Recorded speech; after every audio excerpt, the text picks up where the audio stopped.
Shalom, shalom. Sois le bienvenu sur le Myriade TV, la chaîne de l'espoir. Je suis le serviteur de l'Éternel, Bishop Melchisedec. Ton temps de solution est arrivé. Ainsi te parle l'Éternel. L'Éternel a disposé quelque chose pour toi. C'est maintenant le temps de ta grâce. Il y a longtemps que tu poursuivais ta grâce. Aujourd'hui, tu la retrouves sur cette chaîne. Est-ce qu'une personne est en train de dire Amen? N'hésite pas à inviter tes amis à regarder, à visiter notre chaîne de télé. Abonnez-vous sur notre chaîne YouTube. Éminence Maréchal Bishop Melchisedec.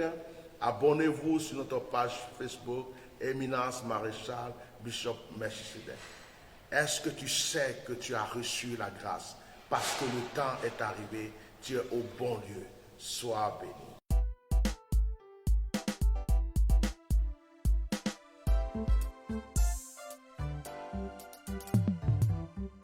Shalom, shalom. Sois le bienvenu sur le Myriade TV, la chaîne de l'espoir. Je suis le serviteur de l'Éternel, Bishop Melchisedec. Ton temps de solution est arrivé. Ainsi te parle l'Éternel. L'Éternel a disposé quelque chose pour toi. C'est maintenant le temps de ta grâce. Il y a longtemps que tu poursuivais ta grâce. Aujourd'hui, tu la retrouves sur cette chaîne. Est-ce qu'une personne est en train de dire Amen? N'hésite pas à inviter tes amis à regarder, à visiter notre chaîne de télé. Abonnez-vous sur notre chaîne YouTube, Éminence Maréchal Bishop Melchisedec. Abonnez-vous sur notre page Facebook, Éminence Maréchal Bishop Melchisedec. Est-ce que tu sais que tu as reçu la grâce? Parce que le temps est arrivé, tu es au bon lieu. Sois béni.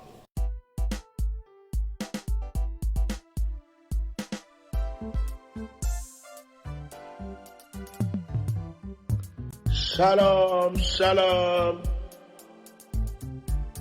Sois le bienvenu sur le Myriade TV, la chaîne de l'espoir. Je suis le serviteur de l'Éternel, Bishop Melchisedec. Ton temps de solution est arrivé. Ainsi te parle l'Éternel. L'Éternel a disposé quelque chose pour toi. C'est maintenant le temps de ta grâce. Il y a longtemps que tu poursuivais ta grâce. Aujourd'hui, tu la retrouves sur cette chaîne. Est-ce qu'une personne est en train de dire Amen?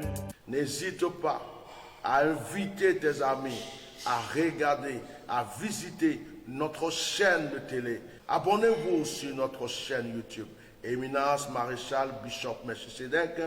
Abonnez-vous sur notre page Facebook, Éminence Maréchal Bishop Melchisedec. Est-ce que tu sais que tu as reçu la grâce? Parce que le temps est arrivé, tu es au bon lieu. Sois béni.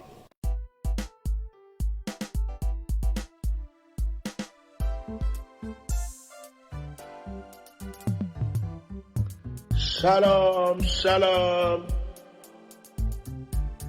Sois le bienvenu sur le Myriade TV, la chaîne de l'espoir. Je suis le serviteur de l'Éternel, Bishop Melchisedec. Ton temps de solution est arrivé. Ainsi te parle l'Éternel. L'Éternel a disposé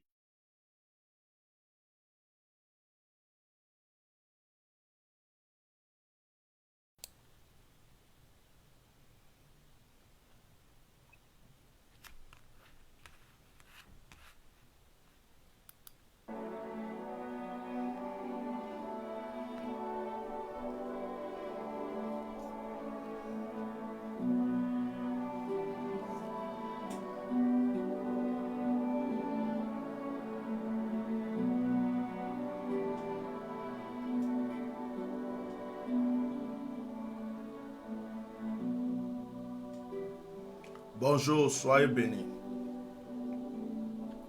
Que Dieu vous bénisse. Je n'ai aucun droit sur la musique qui passe sur mon direct. À ce jour de sabbat, je voulais passer un moment convivial avec les enfants de Dieu. Je voulais passer un moment convivial avec les fils de Dieu. J'ai un petit partage, quelque chose que je vais partager avec ceux qui sont privilégiés en ce jour, en cette journée, sur la chaîne de télé. Ce n'est pas un direct qui a été annoncé. Ce n'est pas un direct qui a été prévu d'avance.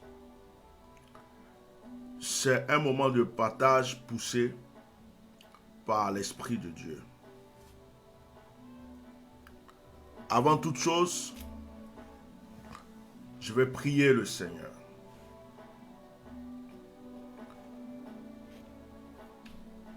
Merci Père Céleste, merci pour ta présence. Merci pour ta grâce et merci pour ce moment divin que tu nous donnes. Que l'honneur te soit rendu, la gloire te soit donnée par la puissance du nom de Jésus. Bénis ce moment. Amen. J'aimerais que vous invitiez une personne, des personnes. J'aimerais que vous invitiez vos frères et sœurs, vos amis. J'aimerais que vous invitiez des gens. Mettez des cœurs, mettez des likes. Je ne vois pas vos cœurs, je ne vois pas vos likes. Mettez des cœurs, mettez des likes. Partagez le direct massivement. Et nous allons partager quelque chose de très fort ensemble aujourd'hui.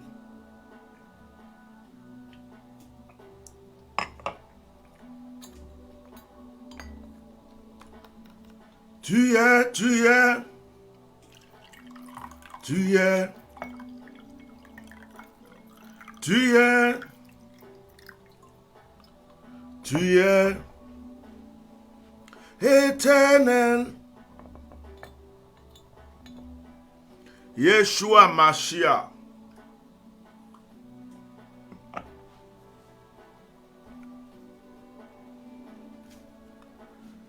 L'honneur et la gloire sont à toi, Yahweh.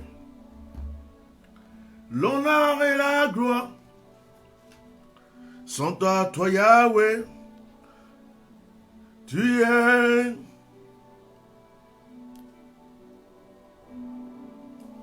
Seigneur, tu es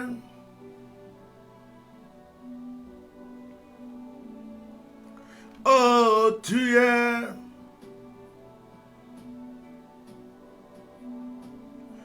Seigneur, tu es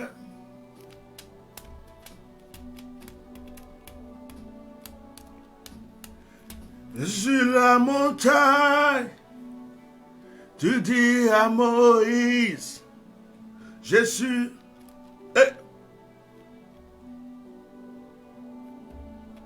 Seigneur, tu es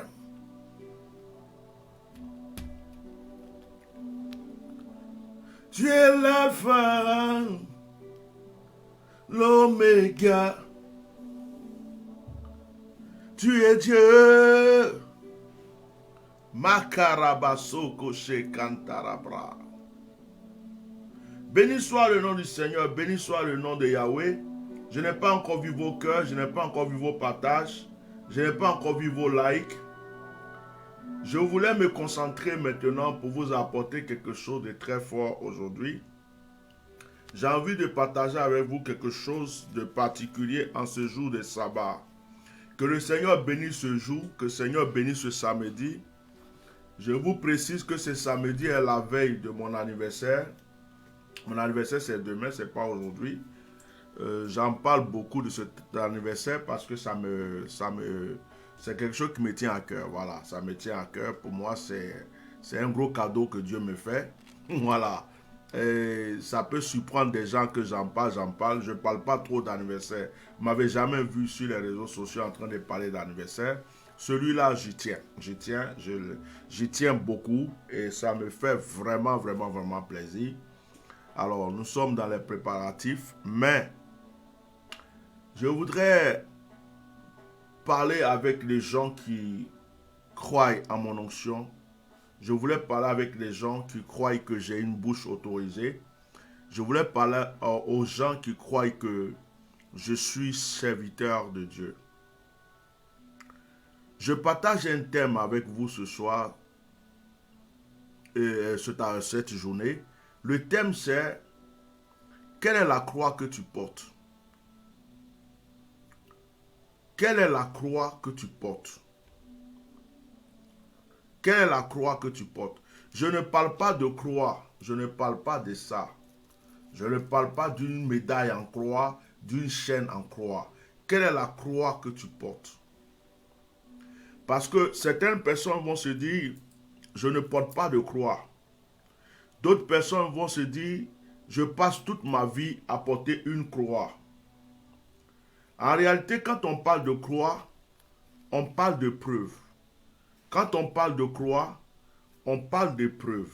C'est que chaque personne sur cette terre a porté une croix. Je ne vois pas vos cœurs, je ne vois pas vos likes, je ne vois pas vos partages. Mettez des cœurs, ceux qui suivent le direct. Voilà, je n'interpelle pas le monde entier. Ceux qui ont eu la grâce et la chance de suivre ce direct, mettez des cœurs et partagez pour les autres. Ceux qui ont la grâce et la chance de suivre ce direct, parce que c'est une chance et une grâce pour toi de suivre ce direct. Ce que je vais t'apporter est très fort. Donc toi, à ton tour, n'écoute pas sans rien faire. Prends ton pouce, prends ton doigt, like, partage, surtout partage. Le partage est important, il faut partager. Il ne faut pas seulement liker, il faut partager. Ok. Certaines personnes pensent que la croix, c'est le morceau de bois que Jésus a apporté. C'est les morceaux de bois que Jésus a apporté. Or, en réalité, la croix signifie épreuve. Croix signifie difficulté. Croix signifie combat. La croix signifie que tu passes par quelque chose de difficile pour pouvoir obtenir quelque chose de meilleur. La croix, c'est un tunnel. Partagez le direct. La croix, c'est un tunnel. Je vais partager ce petit moment avec vous. C'est très, très, très important. J'aimerais qu'on lise ensemble Luc chapitre 23, le verset 39 à 43. Luc 23, 39 à 43. Luc 23, 39 à 43. Je veux toujours voir vos cœurs, je veux voir vos partages, je veux que vous partagez, que Dieu bénisse tous les frères et sœurs qui sont en train de partager. Ce direct n'était pas prévu, c'est une surprise. Je comprends que certaines personnes n'aient pas le temps et qui ne suivent pas le direct, ça je peux le comprendre. Je comprends que certaines personnes sont peut-être au travail, sont en train de faire autre chose, et puis le direct les a surpris, je peux comprendre. Ce n'est pas un souci. C'est moi qui ai pris l'initiative de faire ce direct. Je n'ai pas prévenu quelqu'un. Donc c'est à vous qui êtes déjà connectés de partager pour les autres. Partager pour les autres pour qu'ils sachent qu'il y a une bonne nouvelle pour eux. Luc chapitre 23, verset 39 au verset 43. 39 à 43. Il est écrit: l'un des malfaiteurs crucifiés l'injuriait, disant: n'es-tu pas le Christ? Sauve-toi toi-même et sauve-nous. Mais l'autre le reprenait. L'autre le reprenait et disait: ne crains-tu pas Dieu, toi qui subis la même condamnation? Pour nous, c'est justice, car nous recevons ce qu'on mérite, ce qu'ont mérité nos crimes, mais celui-ci n'a rien fait de mal. Et il dit à Jésus: souviens-toi de moi quand tu viendras dans le dans ton règne. Jésus lui répondit, je te le dis en vérité, aujourd'hui tu seras avec moi dans le paradis. Voilà le premier texte que je voulais lire. On va lire un deuxième texte qui est Marc chapitre 15, versets 26 à 28. Marc 15, 26 à 28. Versets 26 à 28. L'inscription indiquant le sujet de sa condamnation portait ces mots, le roi des Juifs. Il crucifiait avec lui 2 brigands, l'un à sa droite et l'autre à sa gauche.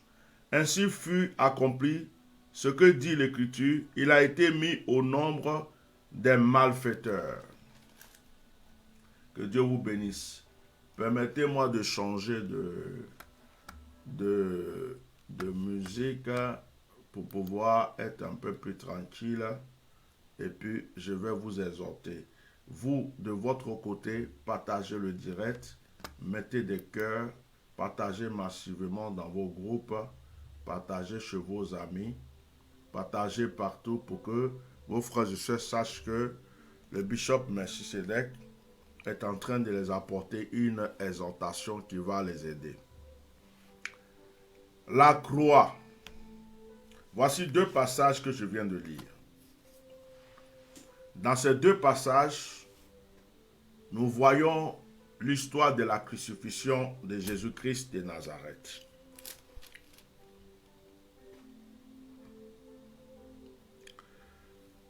La Bible dit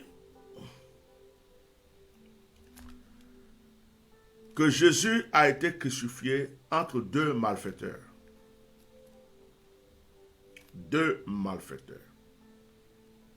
Je répète, Jésus, Christ, a été crucifié entre 2 malfaiteurs. Le jour où on crucifie Jésus, on le crucifie au milieu de 2 brigands, 2 malfaiteurs. Suivez-moi bien. Pendant qu'ils étaient en train de souffrir sur la croix, il y a un des malfaiteurs qui dit à Jésus, mais toi tu disais que tu étais le Christ, tu es puissant, tu es fort. Sauve-toi et sauve-nous. Et il y a un autre qui dit, laisse le monsieur tranquille. Nous sommes là parce que nous le méritons. Mais lui, il n'a rien fait de mal. Mais il est là parce que on veut le condamner. Mais il n'a rien fait de mal. Et il dit à Jésus, aujourd'hui, souviens-toi de moi quand tu seras dans le paradis. Frère, il y a 3 personnes qui vont être crucifiées. Je vais vous exhorter seulement. Je vais vous apporter quelque chose.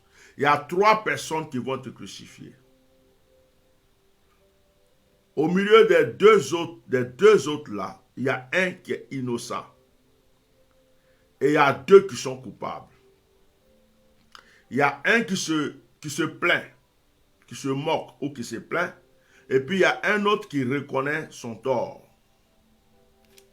Et le thème de mon exhortation, c'est quelle croix portes-tu? Quelle est la croix que toi tu portes? Et quand je commençais tout à l'heure, j'ai dit que la croix, c'est pas le morceau de bois qu'on met sur soi, c'est pas l'image, la croix qu'on pose à la maison, 2 bois, un comme ça, un comme ça. La croix, ce n'est pas ce que vous voyez là. La croix, c'est l'épreuve. La croix, c'est le tunnel. Tu ne peux pas passer dans un tunnel sans qu'il y ait une sortie. Sauf si on t'a barricadé la sortie, mais il y a une solution pour sortir. C'est-à-dire qu'il y a forcément une clé quelque part. Quand un tunnel commence, ça veut dire qu'on a prévu la sortie. C'est obligé. Quelqu'un de mal intentionné peut fermer la sortie. Mais il y a une solution, il y a une clé quelque part, il faut juste la trouver. Et là, aujourd'hui, nous parlons de croix. Quelle est la croix que tu portes? je vais ouvrir un peu tes yeux. Il y a des gens qui disent, non, moi tout va bien chez moi, je ne porte pas de croix ou je n'aurai jamais apporté une croix, ça veut dire que je n'aurai pas d'épreuves. Il y a des gens qui disent, non, moi toute ma vie c'est des épreuves. Il y a ces deux sortes de personnes. Il y a des gens qui disent, ce que je vis là, je le mérite. C'est à cause de mon comportement. C'est à cause de ceci. Il y a des gens qui disent, non, c'est injuste. Ce que je suis en train de vivre là, c'est injuste. Pourquoi je vis ça, alors que je suis comme ça. Vous voyez? Mais je vais ouvrir les yeux de chacun aujourd'hui. Frère, si tu vis sur cette terre, ce monde, à un certain moment de ta vie, tu es obligé de porter une croix. Ou du moins des croix. Tu sais pourquoi? Parce que à la veille de chaque bénédiction, il y a une épreuve. À la veille de chaque élévation, il y a un examen. Il y a un concours. Quand tu remarques que tu es en train de vivre des épreuves, que ça se multiplie, c'est qu'il y a une bénédiction ou des bénédictions qui sont en train de se préparer à venir. Et les bénédictions qui sont en train de se préparer à venir sont éprouvées. Mais en réalité, c'est toi qui es éprouvé.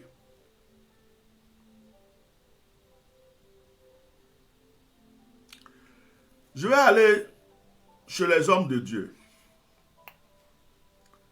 Il y a des serviteurs de Dieu qui ne jeûnent pas beaucoup, qui ne prient pas beaucoup. Deux fois, Dieu va te prouver dans la maladie.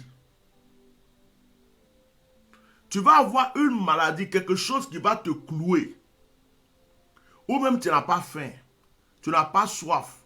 Toi-même, tu te demandes si tu ne vas pas mourir. Mais en fait, ce n'était même pas pour te tuer.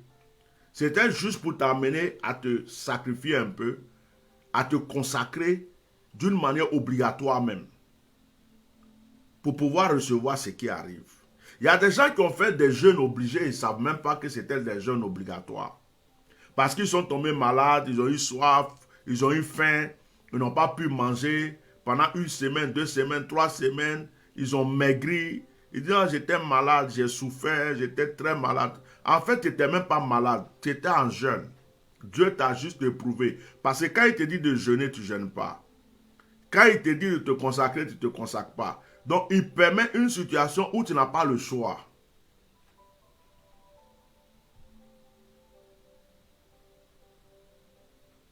Il y a des gens qui sont attachés à leur femme, ou à leur mari, à leurs enfants, ou à leur travail, et qui n'ont plus le temps de pouvoir se consacrer pour quelque chose, pour Dieu. Dieu va permettre de fois, ta femme va faire semblant de te quitter, ton mari va faire semblant de te quitter, ou même il va te quitter, ou bien elle va te quitter, ou bien même ton enfant va avoir un problème. Je ne sais pas comment je vais vous expliquer ça. En ce moment-là, tu rentres en toi et tu commences à chercher Dieu. Tu commences à chercher Dieu. Et c'est là que tu te rends compte. Il y a des gens qui ont perdu leur mari. Moi, je me demande même si Job n'a pas perdu sa femme parce que Job écoutait trop sa femme. Je me demande si Dieu n'a pas fait de sorte que Job perde sa femme et ses enfants parce que Job était trop concentré sur eux. Sa vie, c'est-à-dire qu'on dit chaque, je ne sais pas quel moment là, il faisait sacrifice, holocauste pour les enfants, la femme menait la belle vie. On dirait que Job était trop concentré et consacré là-dessus. Et Dieu a dit, mais Job là, c'est bien, il est bien beau, il est bien gentil, mais il y a des choses qu'il n'a pas compris. Je vais le séparer de certaines choses pour pouvoir bien lui parler avant de lui donner certaines choses. Je ne fais que commencer mon message. Sur la croix, à Golgotha, il y avait 3 personnes crucifiées. Il y a un qui est au milieu, il est innocent. Il y a 2 autres qui sont coupables. Mais l'innocent fait quoi au milieu? L'innocent, qui est Jésus-Christ, il est venu pour faire quoi au milieu? Puisque pour être à la croix, il fallait pécher. Pour être à la croix, il fallait commettre des fautes. Lui, il est au milieu. Il est consacré, mais il n'a pas commis de faute. Pourquoi il est là? Mettez les cœurs. Partagez le direct, mettez les cœurs, et puis je vais continuer. Partagez les cœurs. Partagez le direct, mettez les cœurs, je vais continuer.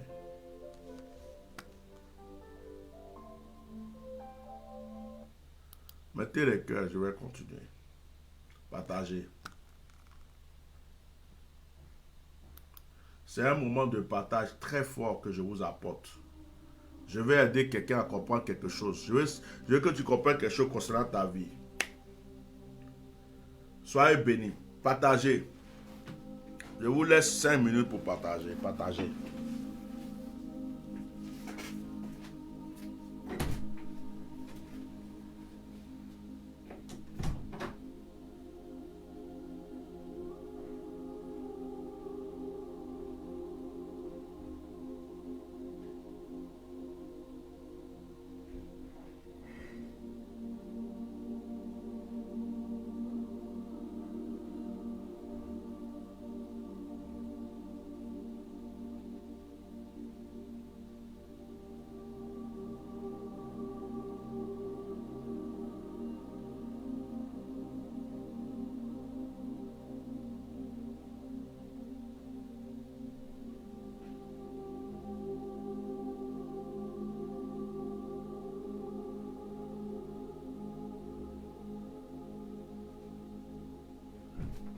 Partagez, partagez, partagez.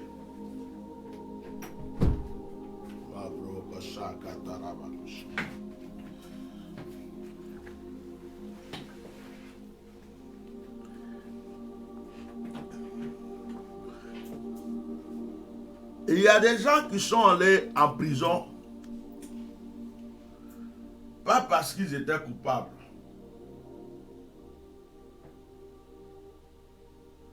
Ils sont allés en prison parce que Dieu voulait qu'ils soient dans un endroit pour réfléchir.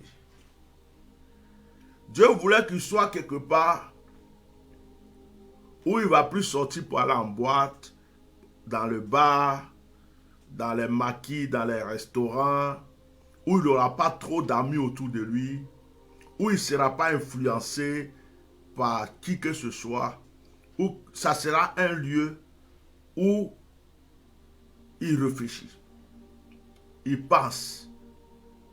S'il ne lisait pas, il va se mettre à lire. S'il ne priait pas, il va se mettre à prier. S'il ne restait pas dans le calme pour réfléchir, il va se mettre à réfléchir. Il y a des gens qui sont allés en prison tout simplement pour ça. Ce n'est pas parce que c'était les plus grands pécheurs. Ce n'est pas parce qu'ils avaient commis plus de fautes que tout le monde. Mais ils sont allés en prison parce que Dieu voulait qu'il ait un cadre pour réfléchir. Ouais. J'ai parlé des jeunes. Il y a des gens qui ont eu des jeûnes forcés par une maladie. Ils ont cru qu'ils allaient mourir. Ils étaient malades. Ils sont à côté de la mort. Non. C'était pour que tu jeûnes. C'était pour que tu puisses même te priver de nourriture un peu pour que ton côté spirituel puisse évoluer. Quelle est la croix que tu portes? Il y a des femmes, leur couple s'est divisé parce que avant d'avoir l'homme, elles étaient attachées à Dieu. Quand elles ont eu l'homme, elles ne prient plus. L'homme a remplacé leur Dieu.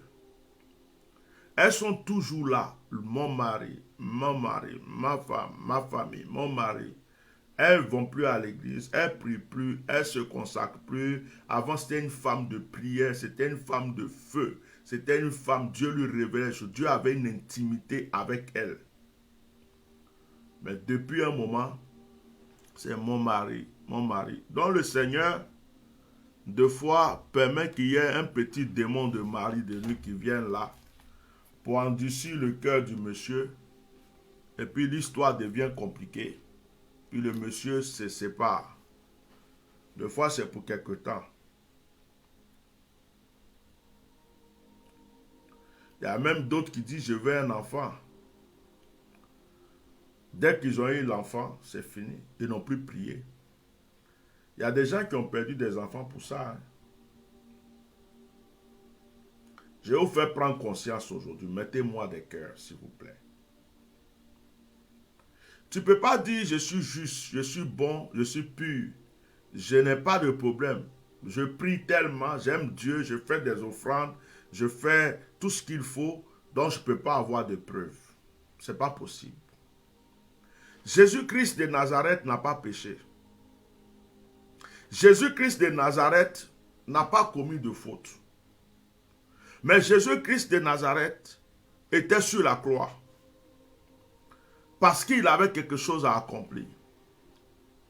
Jésus-Christ de Nazareth a porté sa croix et a été crucifié parce que ça faisait partie de son élévation. Ça faisait partie du plan qu'il a tracé lui-même pour pouvoir nous sauver. Ce n'est pas parce que quelqu'un est sur la croix ou quelqu'un porte une croix que la personne est mauvaise. Ce n'est pas parce que quelqu'un vit une épreuve que Dieu est contre la personne. Ce n'est pas parce que quelqu'un vit une épreuve que la personne est l'ennemi de Dieu. Ce n'est pas parce que quelqu'un vit... Ce n'est pas parce que tu vis une épreuve, frère, sœur, que tu vas croire que Dieu ne t'aime pas. Que tu vas croire que Dieu te déteste. Il y a des gens qui sont plus pécheurs que toi. Dieu ne s'occupe même pas d'eux.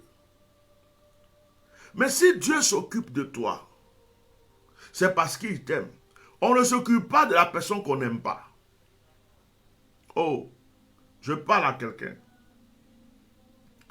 Quelqu'un peut continuer à me mettre des cœurs et à partager ce direct. Je veux que vous compreniez aujourd'hui que l'épreuve que vous traversez ne dépend pas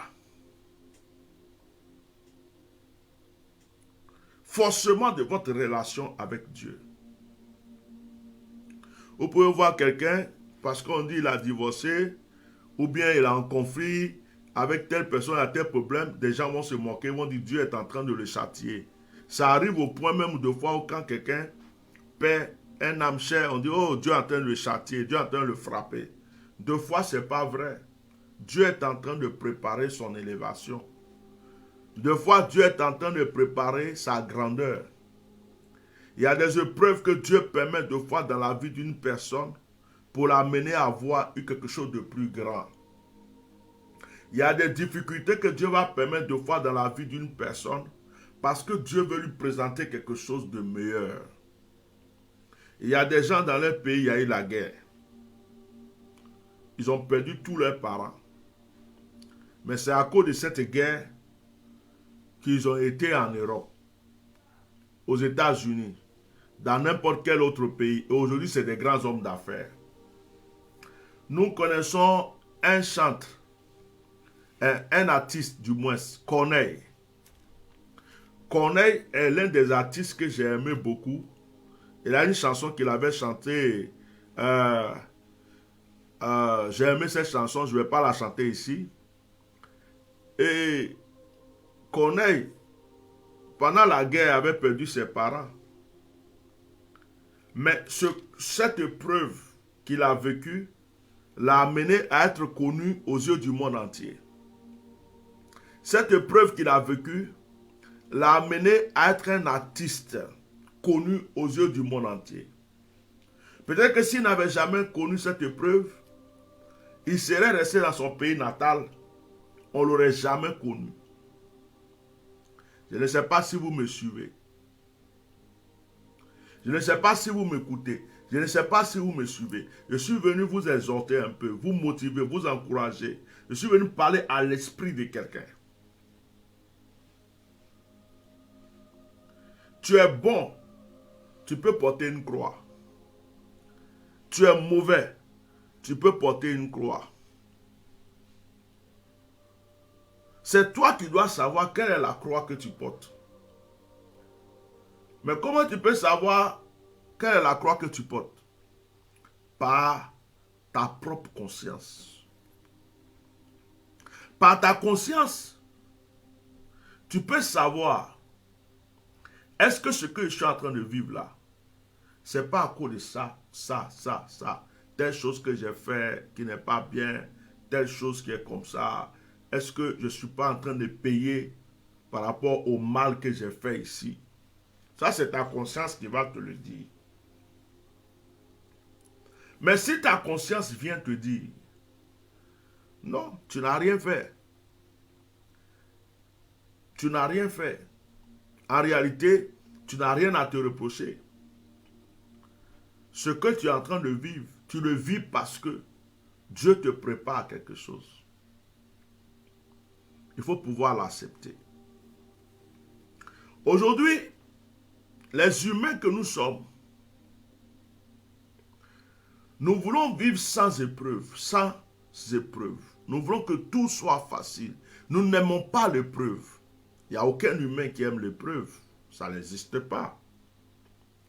Mais ce que nous devons comprendre, c'est que ça fait partie des lois de la vie. Les épreuves font partie des lois et des règles de la vie. Depuis que le péché existe sur cette terre, les épreuves font partie des règles de la vie.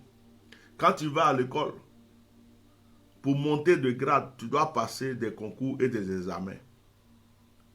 Tu veux évoluer dans n'importe quel domaine, tu vas passer des concours et des examens. Tu étudies jusqu'à ce que tu passes des concours et des examens. Quand tu as fini d'étudier, qu'est-ce qui prouve que tu as assimilé tout ce qu'on t'a appris? Tu vas passer concours, tu vas passer examen.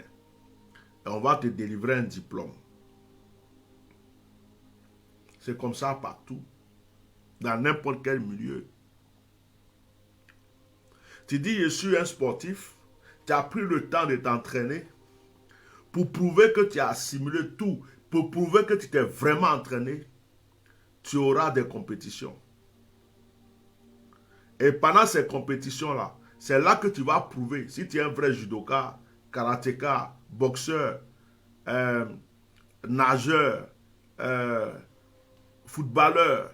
C'est pendant la compétition, on va voir si toi, dans le secret là, tu t'es vraiment formé. C'est devant l'épreuve, on voit qui est qui. C'est facile de rester debout. Ah, c'est trop facile de rester debout. Tout le monde a 2 pieds. Donc, rester debout là, ça c'est une chose très facile. Mais quand on tombe, pour se relever là, quand tu es tombé, pour te relever là, c'est là on voit si tu es fort ou si tu n'es pas fort. Parce qu'il y en a qui sont tombés, qui sont restés à terre. Il y en a qui sont tombés, jusqu'aujourd'hui, ils sont à leur place. Il y en a qui sont tombés, jusqu'aujourd'hui, ils attendent que quelqu'un vienne les relever. Il y en a qui sont tombés, aussitôt ils se sont relevés. Les hommes forts sont ceux qui arrivent à se relever. Les hommes forts ne sont pas ceux qui ne sont jamais tombés. Celui qui n'est pas encore tombé, peut-être cache encore une faiblesse. Celui qui n'a jamais glissé, peut-être qu'il cache encore un défaut et une faiblesse. Mais celui qui est tombé et qui se relève, respecte-le. Parce que ce n'est pas facile de se relever quand on est tombé. Ce n'est pas facile quand tu as tout perdu. Et puis tu te relèves comme si tu n'avais rien perdu. Et tu vis ta vie. Tu reconstruis ta vie. Ce n'est pas facile quand tu as perdu l'homme que tu aimais, ton mari, et puis tu revis comme s'il n'y avait pas, tu n'as jamais eu de mari. Ce n'est pas facile quand tu as perdu la femme que tu aimais et tu revis. Ce n'est pas facile quand tu as perdu tout l'argent que tu avais et que tu revis. Ce n'est pas facile quand tu as fait confiance à des gens et t'ont détruit, tu revis. Ce n'est pas facile. Ce n'est pas facile. Non. Ce n'est pas facile. Quelqu'un qui a chuté, prenez un homme qui a été connu dans le monde entier et puis qui a chuté. On dit il a chuté. Tout le monde a dit des choses sur lui. Et puis il se relève comme si rien n'était. Il reprend sa vie. Celui-là, il faut le respecter. Mais quelqu'un qui n'est jamais tombé, quelqu'un qui évite la chute, quelqu'un qui trouve des stratégies, quelqu'un qui trouve des compromis avec des choses pour pouvoir, s'il ne fait pas ça, s'il ne fait pas ça, s'il fait ça, et qui a toujours des calculs, des compromis, des trucs, parce qu'il a peur de tomber. Il se dit, si elle tombe, c'est fini pour moi. Tomber, se relever, ce n'est pas facile. Être sur la croix, être crucifié, mourir sur la croix et ressusciter n'est pas donné à tout le monde. Respecte celui qui a été ressuscité.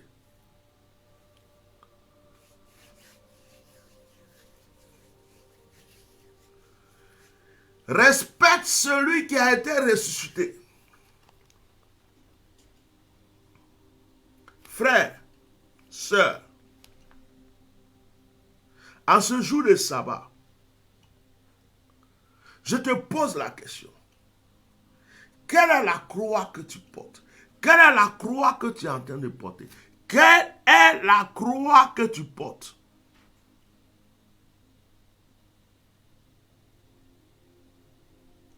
Tu ne portes pas cette croix peut-être parce que tu es injuste. Tu ne portes pas cette croix parce que peut-être que tu as trop de péchés. Tu ne portes pas cette croix parce que peut-être tu es la personne la plus détestée de Dieu. Mais tu portes certainement cette croix parce que Dieu veut que tu sois meilleur. Tu portes cette croix parce que Dieu veut grandir ton nom. Tu portes cette croix parce que Dieu veut grandir ton histoire.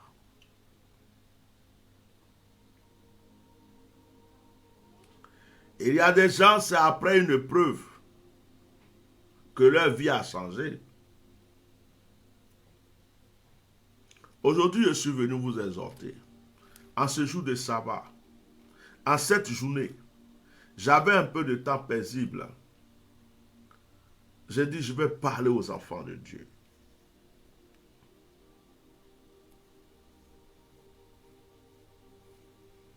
Jésus n'avait pas besoin d'être sur la croix. Il était sans péché. Mais les deux personnes qui étaient à gauche et à droite de Jésus méritaient leur croix.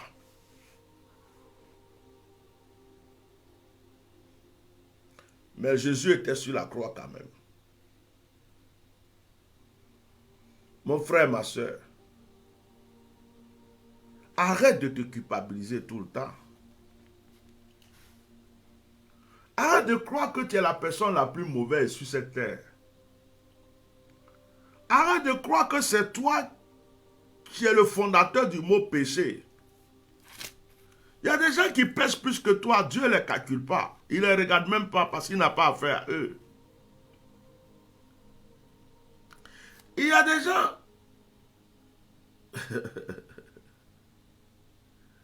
Ce que tu crois qui est mauvais dans ta vie, il y a des gens qui font pire. Ils font pire. Et puis ils dorment tranquilles. Dieu ne les calcule pas. Mais toi, tu es dans des épreuves. Tu es dans des difficultés. Et tu crois que c'est parce que Dieu te déteste. Ou tu crois que c'est parce que tu as plus de péché que les autres. Ou tu crois que c'est parce que non. Il y a des gens même, je vais aller loin. Je vais aller très, très, très loin. Je vais partir très loin. Il y a des gens qui vont dire, oh, c'est parce qu'il a cherché femme. Et il y a des gens même qui aiment ça même. Et Dieu les bénit même. Il y a des gens qui dorment dans ça même. Donc, ce n'est pas parce que tu as chuté une fois. Ce n'est pas parce que tu as cherché une femme une fois. Ou un homme une fois, tu t'es trompé de candidat. Que Dieu t'en veut toute ta vie. Donc, tu vas avoir tous les problèmes. Il y a des gens qui vont dire, oh, ah non, c'est parce que j'ai trompé mon mari. J'ai trompé ma femme. Mais peut-être que ce que tu crois que tu as trompé, Dieu ne le voit pas de cette manière. Est-ce que je prêche même? Est-ce que je suis en train de parler aux gens même? Abraham avait des concubines. Il avait Sarah. C'est-à-dire qu'à côté de Sarah, Abraham faisait n'importe quoi. Dieu aimait Abraham. David, selon le cœur de Dieu, l'homme selon le cœur de Dieu, David avait plusieurs femmes. Il a même tué. Dieu dit, je l'aime. Salomon, 1000. Dieu dit, je l'aime. Donc toi, parce que tu as touché une petite fille un jour, un homme un jour, donc Dieu t'en veut toute ta vie, quoi. Dieu a aimé Abraham, Dieu a aimé David, Dieu a aimé Salomon. Les autres, là, ils ont pris 3, 4, 5, 6. Dieu les a aimés. Mais toi, Dieu t'en veut parce que tu as une deuxième. Dieu t'en veut parce que tu as une troisième. Donc, toute ta vie, ou bien tu es femme, un jour tu as regardé un monsieur, tu dis, il me plaît. Donc, Dieu t'en veut pour ça. Toute ta vie, Dieu t'en veut. C'est le diable qui t'accuse. C'est Satan qui t'accuse. Il y a même des gens qui sont là. C'est parce que quand j'étais jeune, j'avais 16 ans, j'ai avorté. J'avais pris une grossesse, mais à cause de mes études, j'ai avorté. Donc, depuis que tu as 16 ans, tu t'es repenti. Tu as demandé pardon à Dieu. Aujourd'hui, là, tu as 40 ans, tu as 45 ans. Dieu est tellement rancunier. Afin de depuis 16 ans, 15 ans, là, Dieu est dessus encore, en train de te dire, oh, il y a des gens qui tuent à l'hôpital. Il y a des gens même qui ont avorté 4, 5, 10 fois, 40 fois. Dieu même est en train de les bénir actuellement. Mais pour toi, là, ce qui s'est passé depuis l'âge de 15 ans, là, de 16 ans, là, de 17 ans, là, de 20 ans, là, Dieu prend ça et puis met sur ta tête. Et puis te poursuit matin, midi, soir. Ça veut dire que le péché que tu as commis depuis 40 ans, c'est le péché là qui te suit encore, qui te fatigue aujourd'hui. C'est un esprit de culpabilité. Ce n'est pas Dieu. C'est le diable. C'est un esprit de culpabilité qui te culpabilise. Sors dedans. Il y a des hommes de Dieu qui sont morts comme ça. Il s'est trompé un jour, il a commis une erreur. Oh, j'ai chuté. Mon frère, si tu as chuté, c'est parce que tu as quelque chose. C'est parce que tu es humain. Tu as regardé une femme, tu l'as convoitée parce que tu as des yeux. Tu as touché les fesses d'une femme parce que tu as main. Tu es tombé là parce que tu es un être humain. Dieu sait ça. Tu t'es levé, tu t'es repenti, tu as dit je ne vais plus faire. Mais jusqu'aujourd'hui, tu es dedans encore dans ta tête. Oh, c'était à cause de ça, c'était à cause de ça, c'était à cause de ça. Dieu dit ça là, c'est un truc que je savais que tu allais faire. Quand tu as fait là, et que tu as demandé pardon, je t'avais déjà pardonné. Mais le diable est encore en train de t'accuser. Oh, il y a d'autres, mais eux, ils dorment dedans. Il y a d'autres même, ils dorment dedans même. Et puis leur église, leur ministère, leur vie avance. Je ne suis pas venu encourager le péché. Mais je suis venu dire à quelqu'un, arrête de te culpabiliser. Arrête de croire que tu es la personne la pire de cette terre. Arrête de croire que tout ce qui t'arrive, c'est parce que tu es rempli de péché. Arrête de croire que toutes les difficultés que tu vas traverser, c'est parce que Dieu ne t'aime pas. Ou c'est parce que tu as péché contre Dieu. Il y a des gens qui ont ça. Dès que quelque chose les arrive net, Oh, c'est à cause de mes... Oh, c'est à cause de mes péchés. Peut-être que c'est que... Peut-être que Dieu m'aime pas. Peut-être que... D'autres même ont confessé le péché de leurs parents depuis des années jusqu'aujourd'hui. Ils sont encore en train de confesser le péché de leurs parents. Dieu n'est pas sourd. Dieu n'est pas aveugle. À un certain moment de sa vie, il faut avoir confiance en soi. Et il faut faire confiance en Dieu. Que tu sois bon, que tu sois mauvais, que tu aies des péchés, que tu n'aies pas des péchés, tu es obligé de porter une croix dans ta vie. Comprends-moi aujourd'hui. Parce que l'épreuve que tu traverses, qu'on appelle croix, est là pour t'amener à un changement. Quand tu veux faire des affaires, tu vas dépenser. Dans les dépenses que tu vas faire, il y a des sacrifices que tu ne prévois pas. Il y a des gens qui vont t'escroquer. Il y a des gens qui vont te prendre l'argent et ne vont pas te ramener le produit. Il y a des gens qui vont te faire signer tel papier mais ils ne vont pas respecter le contrat. Il y a des gens, c'est-à-dire que tu luttes. Si tu as prévu, on va dire, on va prendre un exemple, 10 millions. Pour démarrer ton affaire,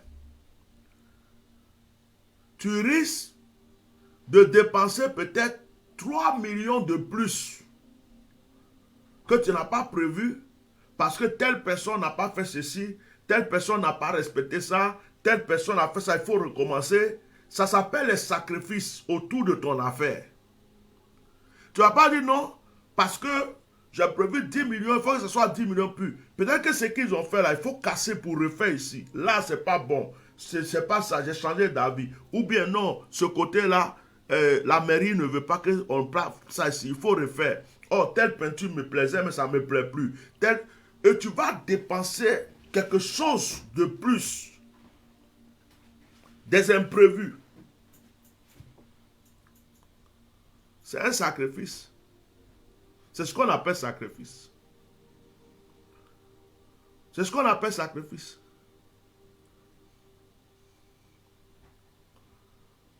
Mais peut-être ces sacrifices-là ont été faits. Dieu t'a obligé à faire ces sacrifices sans que tu te rendes compte. Mais c'est ce qui va faire marcher ton affaire. Et demain, tu vas être là, tu vas être... Avant de démarrer cette activité-là, j'ai souffert, hein. Il y a l'autre qui m'avait pris l'argent ici, il n'a pas respecté. J'ai été obligé de reprendre encore, de faire ceci. Il y a l'autre qui m'avait... Oh, vraiment, j'ai souffert. Pour avoir même ce local, j'ai lutté. J'ai dépensé, j'ai payé le double, j'ai fait ceci. Et tu es assis, tu vois le bénéfice qui arrive, tu dis, ouais, j'ai souffert, mais ça vient. C'est une épreuve. C'est une épreuve. Je prends l'exemple de nos frères, nos soeurs, nos mamans en Afrique. Quelqu'un qui quitte par exemple le Burkina, la Côte d'Ivoire, ou je ne sais pas où, qui dit je m'en vais au Togo, au Mali, ou bien à Dubaï, ou je ne sais pas où, pour aller acheter la marchandise. Quand tu t'en vas, tu ne sais pas ce qui t'attend à la douane. Tu ne sais pas ce qui t'attend à l'entrée et à la sortie. Peut-être que quand tu t'en vas, le prix des marchandises a un peu augmenté sans que tu saches. Et puis, quand tu achètes que tu reviens, peut-être qu'à la douane, il y a des nouvelles règles que tu n'es pas au courant, on va te tasser de l'argent. Et tout ça, c'est des choses que tu n'as pas prévues. Tu as voulu prendre au moins plus de marchandises, tu reviens peut-être mais avec peu de marchandises, ou les marchandises, les qualités que tu voulais, ce n'est pas ce que tu as trouvé. Ça peut arriver. Mais ça fait partie de ton business, de ton commerce. Tu seras obligé de t'adapter à la situation pour trouver une solution pour pouvoir rentrer dans tes fonds. Ce n'est pas tout qu'on prévoit. À chaque fois que vous êtes devant une croix, que vous êtes sur une croix, devant une épreuve, dites Seigneur, je te fais confiance. je te fais confiance. Je sais que cette croix-là, cette épreuve n'est pas là pour me faire du mal. Cette épreuve fait partie de mon élévation. Cette épreuve fait partie de ma réussite. C'est certainement le sacrifice que je dois faire avant de voir toute ma gloire. C'est certainement le sacrifice que je dois faire avant de voir toute mon évolution. Fais cette prière. Arrête de t'apitoyer, frère. Arrête de t'apitoyer, sœur. Et de croire que tout ce qui t'arrive dans ta vie, c'est pour te faire du mal. Il y a des gens qui ont pris du poids. Il y a des gens qui ont grossi, mais qui ne vont pas au sport. Leur corps est rempli de cholestérol, de graisse. Ils n'arrivent même plus à respirer. Et des fois, Dieu permet même des épreuves où la personne est un peu genre stressée, angoissée. Et puis la personne se rend compte qu'elle est en train de maigrir. Elle se rend compte que ceci, cela. Ou elle n'a pas faim, elle boit de l'eau seulement. L'épreuve a fini. Mais quand l'épreuve finit, la personne se regarde physiquement et dit « Waouh, mais j'ai perdu 10 kilos. Non, mais j'ai perdu 5 kilos. Mais si cette épreuve n'était pas arrivée, tu allais perdre les 5 kilos et les 10 kilos là, puisque tu n'allais pas au sport. Est-ce que tu allais te sentir mieux comme tu te sens aujourd'hui? C'est pourquoi la Bible dit « Toutes choses concourent au bien de ceux qui aiment Dieu. Reste à ton poste. » Ton poste, c'est quoi? Accroche-toi à ce Dieu. Ne laisse rien t'influencer. Ne laisse personne t'influencer. Les choses qui vont vouloir t'influencer, il y a des gens même qui vont t'accuser.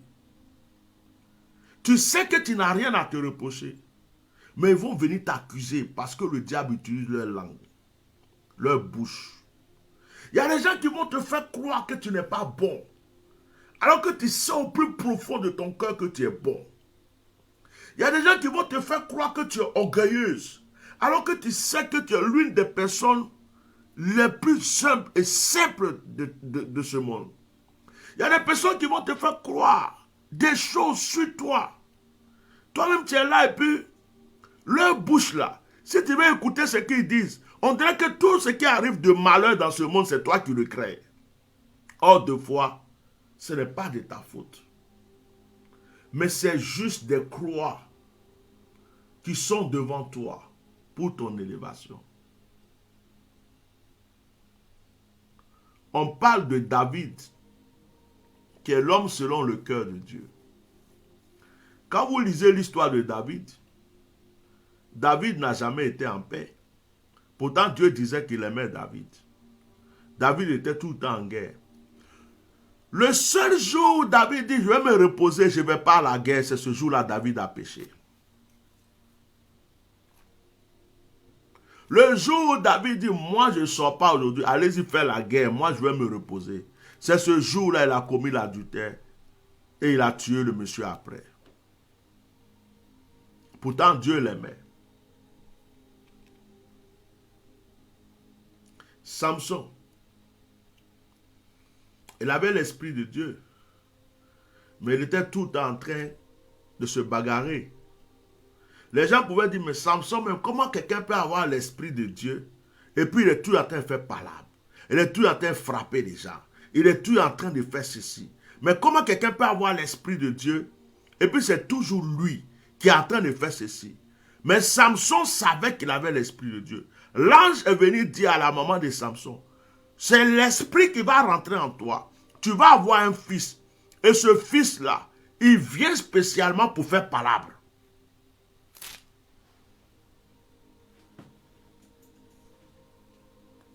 Ce n'est pas le diable. Ce n'est pas un démon qui possédait Samson.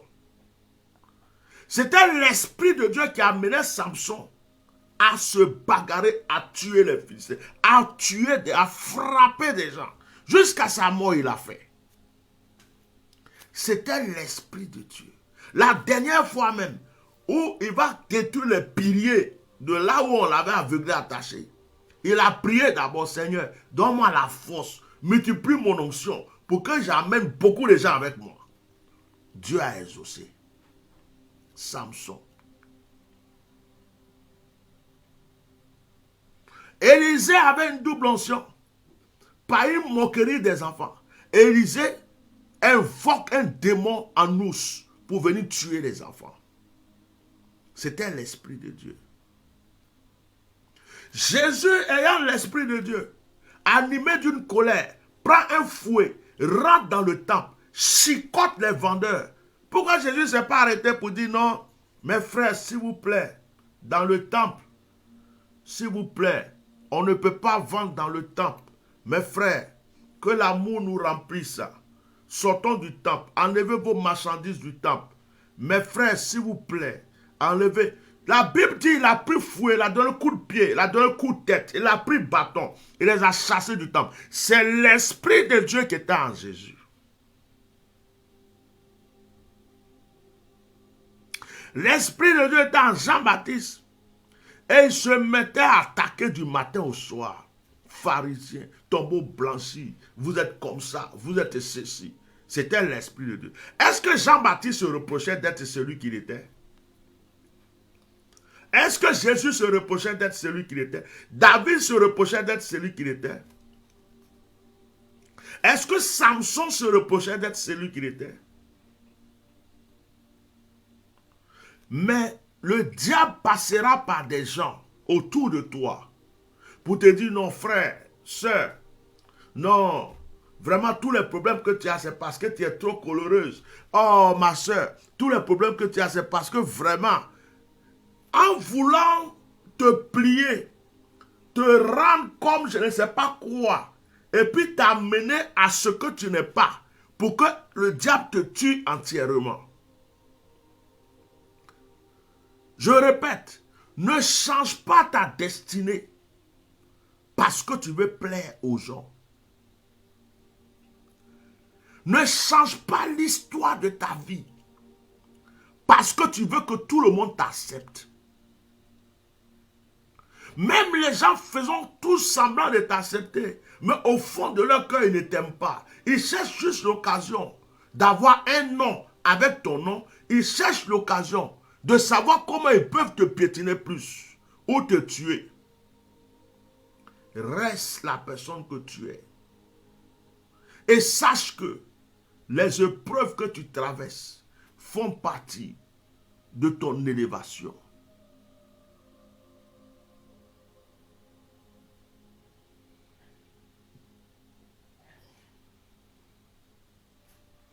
Aujourd'hui où je vous parle, il y a des prostituées qui sont plus heureuses que des femmes mariées.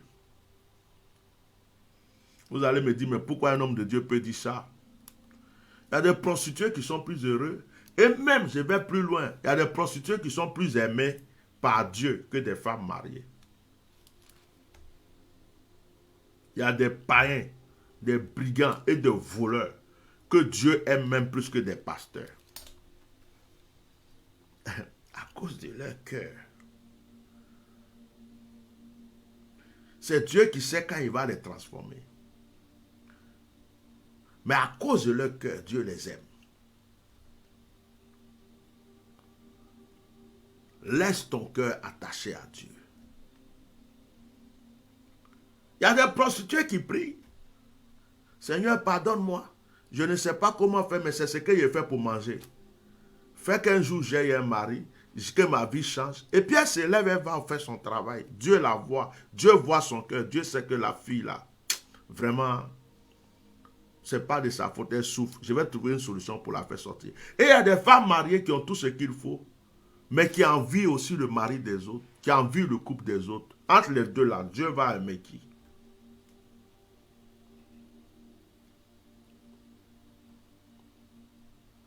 Il y a des gens qui cherchent une gloire avec ton nom.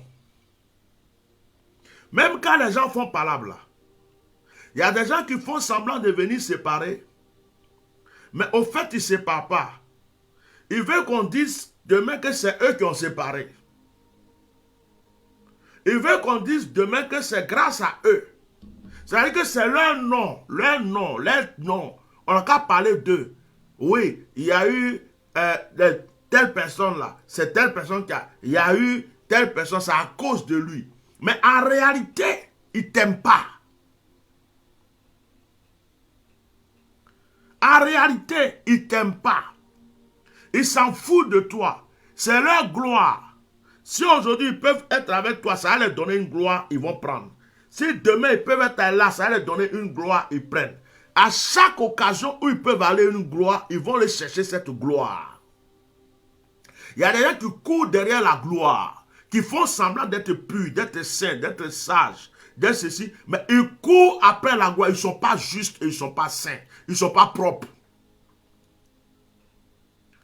Si tu es ami avec quelqu'un, ou tu dis que quelqu'un est ton frère ou ton ami, et que cette personne mange avec ton ennemi ou tes ennemis, danse avec ton ennemi ou tes ennemis, se promène avec ton ennemi ou tes ennemis, et puis cette personne vient te dire, je t'aime, tu es mon frère, moi je suis entre vous, moi je suis là pour... C'est que la personne ne t'aime pas.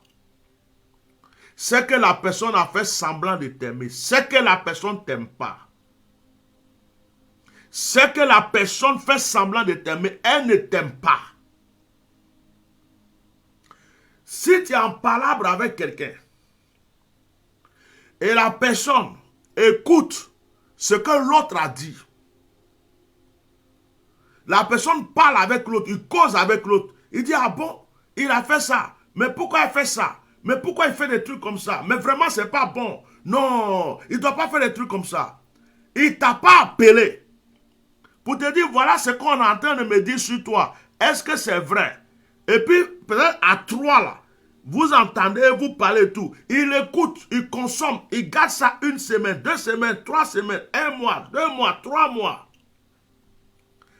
Et puis un jour, il vient vers toi et dit, non, non, telle personne là vraiment m'avait dit ça, mais non, faut laisser tomber, faut ceci. Demande-lui, quand il t'avait dit là, que vous étiez en train de parler là, qu'est-ce qui t'empêchait de m'appeler, puisque tu as mon numéro? Qu'est-ce que toi tu as dit quand lui parlait?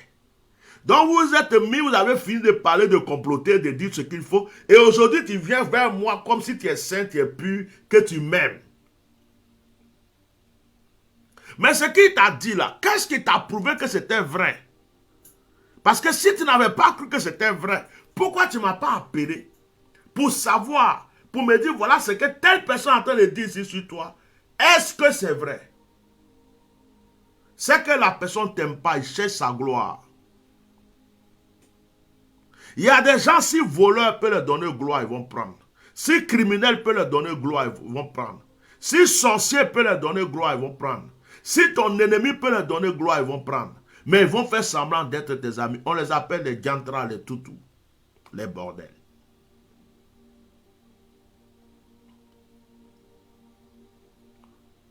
Et ces gens de personnes, le diable peut les utiliser 2 fois pour te culpabiliser. Non, tu es une belle femme. Non, il ne faut pas faire ça. Il ne faut pas faire ceci, tu es ceci. Ah, ma copine, tu es là. Mais en même temps, quand elle te dit ça, c'est qu'elle a dit derrière avec l'autre copine là. C'est pire. Accepte tes épreuves. Je vais te donner un secret.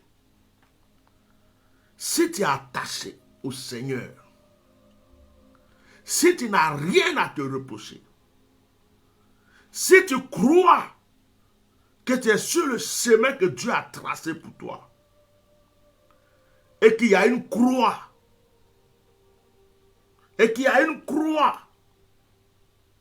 que tu portes, porte-la jusqu'au bout. Derrière se trouve la gloire. Il y a des gens qui vont te critiquer dans le secret. Ils parlent de toi à leurs frères, leurs soeurs, leurs enfants, leurs cousins, leurs amis. Quand ils s'asseyent, c'est de toi qu'ils parlent. Oui, elle est comme ça, lui-même il dit il est comme ça. Oh, par exemple, si c'était moi, oh, lui là même il dit l'homme de Dieu me laisse. Un homme de Dieu qui a 100 chaud comme ça, lui-même il dit qu'il est un père, mais un père qui est toujours comme ça, quel exemple il donne, lui-même il dit qu'il est comme ça, vraiment il est ceci, il est cela. Mais leur défaut là, ils ne voient pas. Entre eux là, il y a d'autres, c'est des voleurs, des escrocs, des menteurs, des trafiquants, de tout ce qu'il faut. Mais en fait, comme tu n'es pas comme eux, puis tu ne veux pas être comme eux là. Ils sont là, non, lui-même il dit, lui-même il dit. Mais le problème c'est quoi? C'est que tu ne veux pas les ressembler. Le problème c'est que tu ne veux pas venir avec eux pour les ressembler. Et c'est ça seulement qui va les déranger. Le fait que tu résistes et que tu ne veux pas les ressembler, tu es mauvais pour eux. Accepte ça. C'est ta croix. C'est ta croix. C'est la croix de ton élévation. Parce que le jour que tu vas dire non, oh, pour ne pas gâter mon nom, j'ai devenu comme eux, j'ai fait ceci, c'est ce jour-là, Dieu enlève sa main sur toi. C'est ce jour-là que Dieu te frappe. C'est ce jour-là que Dieu te châtie. Et ce sont les mêmes personnes qui vont se moquer de toi.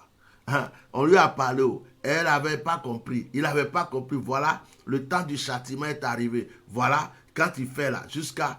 Oh, au moment où tu étais dans ton coin là, que tu continuais selon ta marche là, ils n'avaient pas l'opportunité. Méfie-toi.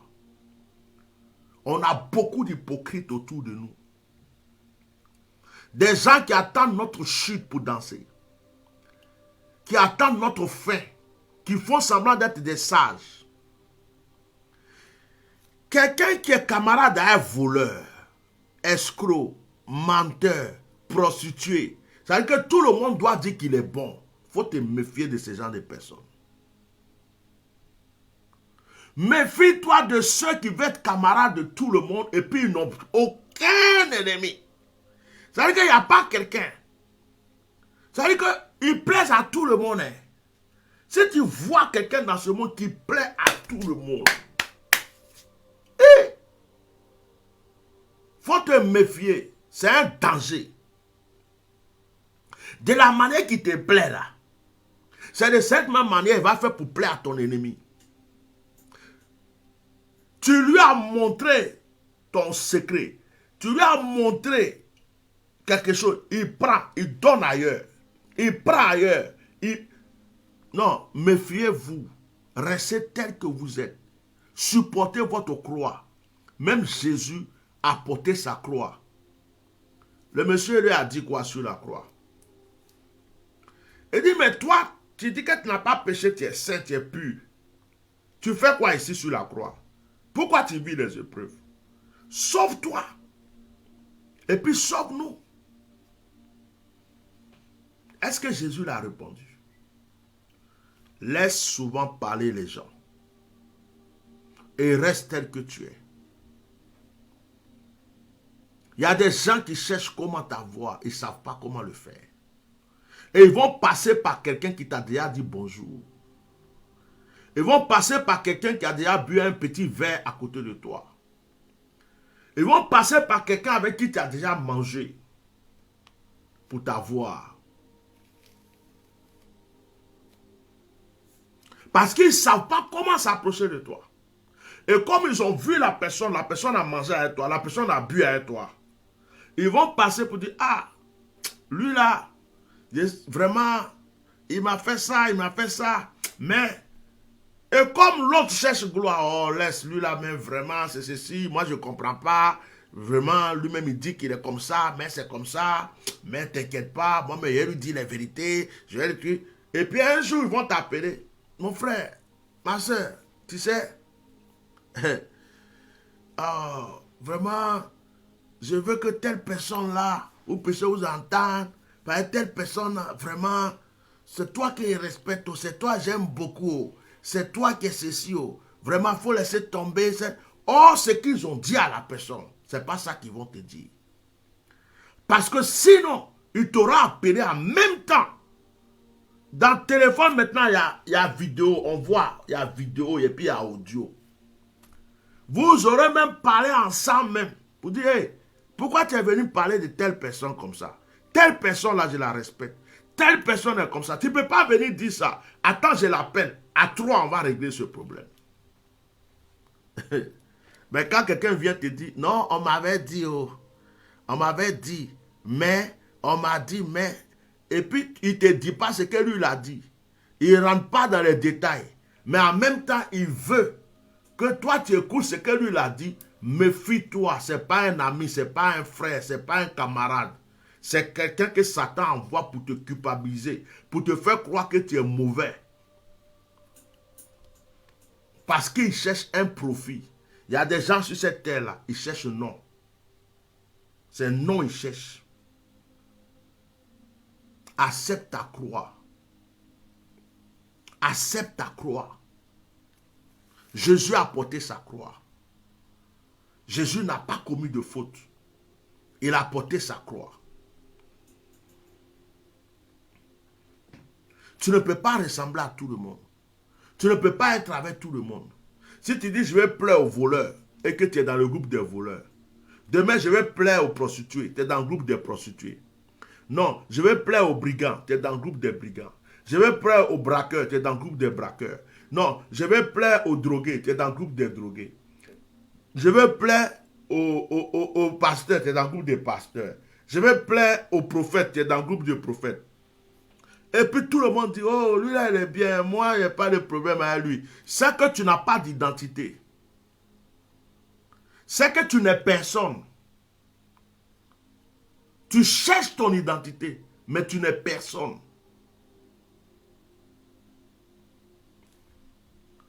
Un vrai être humain a une identité.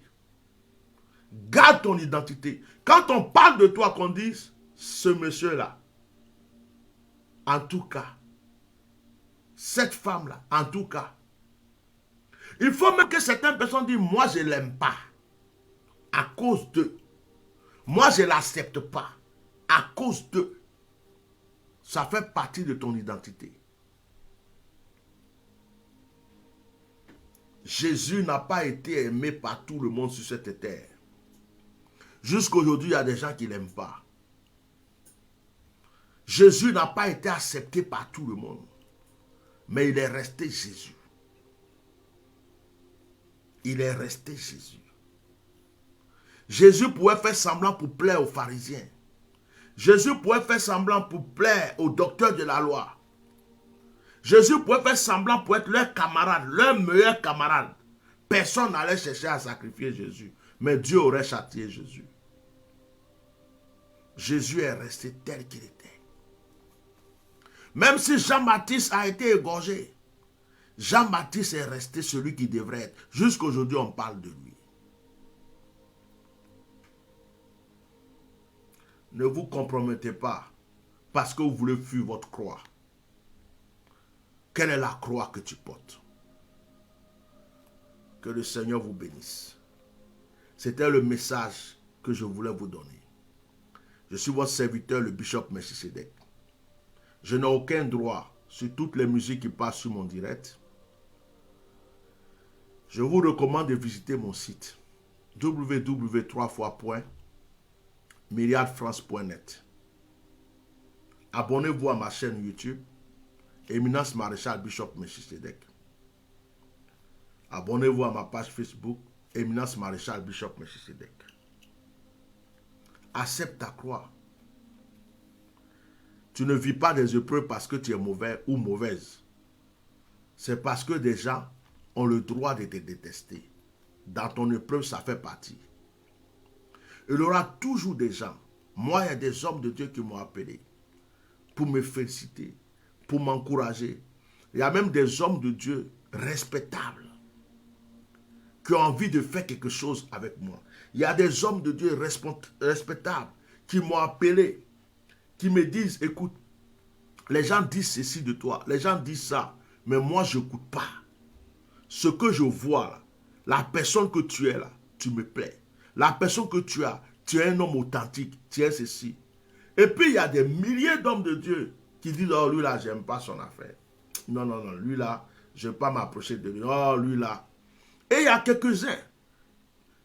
responsables et respectables qui m'ont écrit et qui m'ont appelé.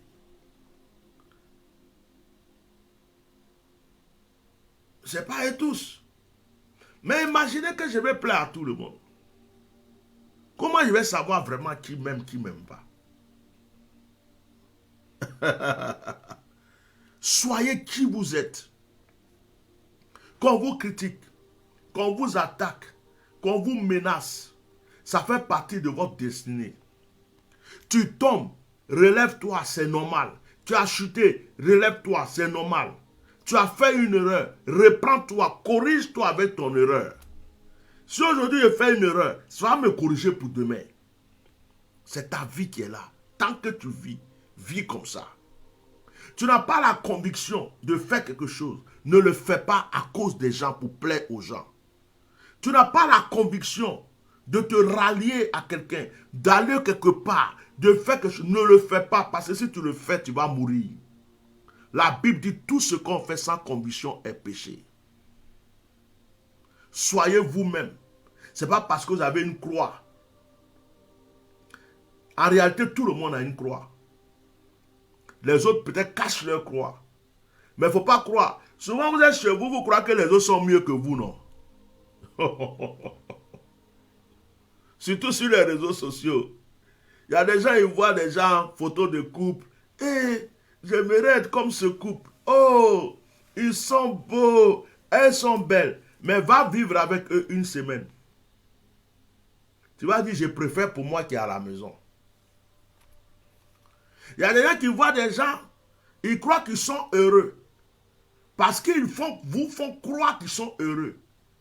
D'autres vont venir jeter l'argent en public. D'autres vont venir faire truc. Mais va à côté d'eux, approche-toi d'eux, va dans leur intimité. Tu vas te rendre compte que toi-même tu étais plus heureux que ces personnes. Souvent nous envions trop les gens, leur gloire, leur ceci. Or, deux fois c'est des personnes qui souffrent et qui ont envie d'être comme toi-même, qui t'envient dans le secret, sans que tu le saches. Reste toi-même. Ici en Europe, là, il y a des gens qui ont pris crédit. Ils sont remplis de crédit. Chaque mois, crédit qu'ils payent. Tu le vois, la voiture, c'est à crédit. Maison à crédit. Les vêtements à crédit. L'entreprise à crédit. Mais quand tu vas les voir, tu vas croire qu'ils sont heureux. Or, toi, tu n'as pas crédit de quelqu'un sur toi. Tout ce que tu as là, c'est pour toi. Tu es à l'aise. Tu dors tranquille. Tu manges tranquille. Tu n'as même pas peur que demain, tu ne puisses pas payer un crédit. Il n'y a pas huissier qui va venir devant ta porte. Or, il y a rien qui ne dorment pas. Ils sont en crédit. Moi, j'ai connu des pasteurs à Paris qui ont amené les fidèles qui travaillent dans leurs églises à se mettre ensemble pour faire un dossier pour prendre un crédit pour leur salle, pour leur voiture, pour leur bureau. Mettez des cœurs. Donc, comme l'œuvre avait commencé et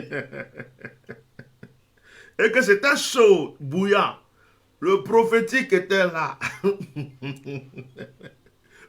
Le degré de la mamaille était là.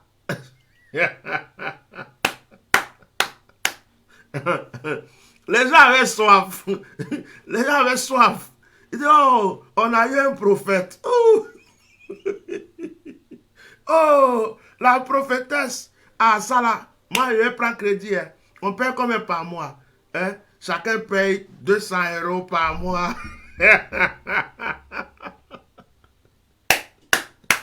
À Paris, ici, ça existe. Et ils s'en vont prendre la salle la plus grande. La voiture la plus grosse. Tu ne reconnais plus l'homme de Dieu. Ah là, c'est pas possible. Quand tu le vois, il est toujours cintré. Toujours ceci. Il fait publicité. L'église, ceci. Oh, il y a des gens derrière qui n'ont plus rien à manger chez eux à la maison. Qui ont pris crédit. Leurs enfants sont là, ils ont faim. Les enfants se demandent à Noël, on a quoi, ceci. C'est eux qui payent le crédit de la salle. À un moment, il y a d'autres qui ne supportent plus. Ils disent non, Joe, là, ça, là, moi, je suis plus dedans. Il va à sa banque, il arrête. L'autre dit non, non, non, non, non. Moi-même, je quitte l'église. Oh, pasteur, il faut me rembourser ce que j'avais. L'autre dit, ah, ceci, ça devient pour eux. Combien d'églises se sont fermées à Paris? Combien d'églises les gens ont pris crédit pour élever le ministère de quelqu'un? Et puis, c'est tombé à Paris. Combien?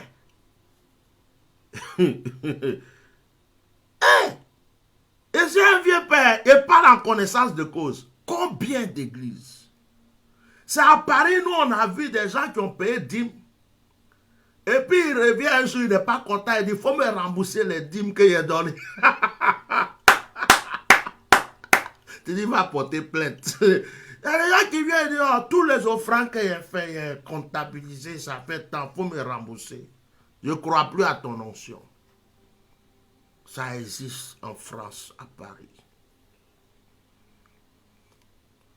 On a vu des gens, ils ont eu toute la gloire.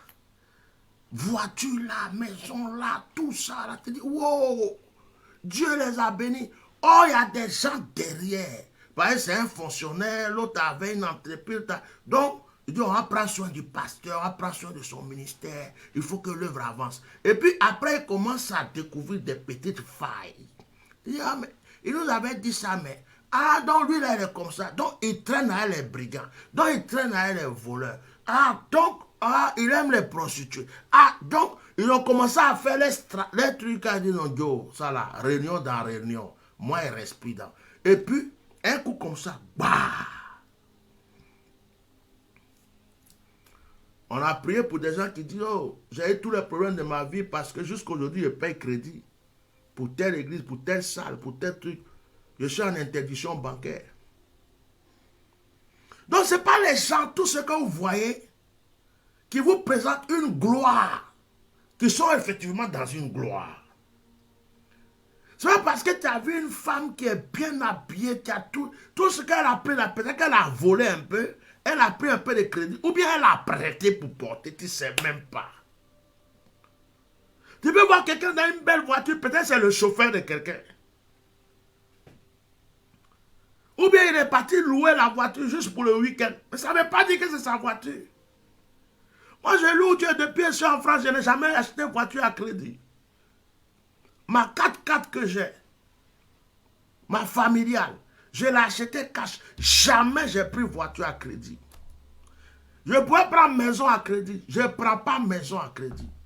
Le jour où je prends maison là, je paye. Je ne laisse pas crédit pour mes enfants.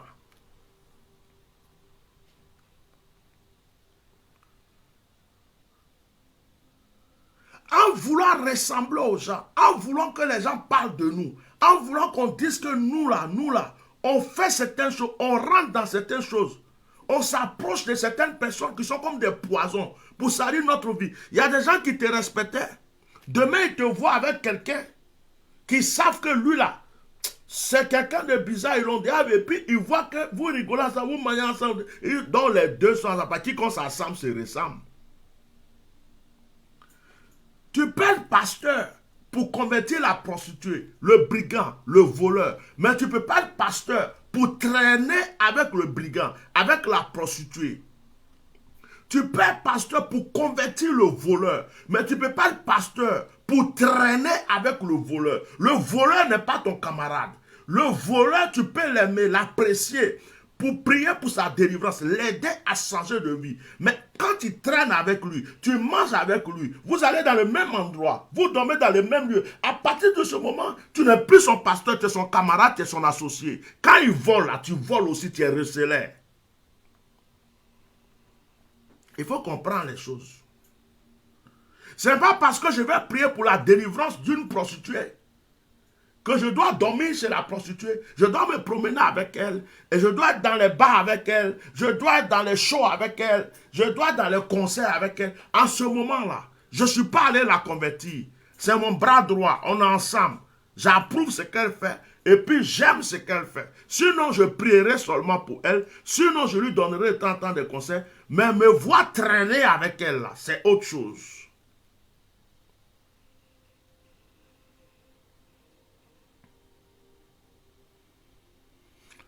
Et si toi tu refuses ça, quelqu'un va dire oh, il n'a pas l'amour. Il ne se promène pas les brigands. Il ne se promène pas les voleurs. Ah, il n'est pas au milieu des danseurs de ceci. Il n'est pas ceci, cela. Mais reste dans ta position. Reste dans ta position.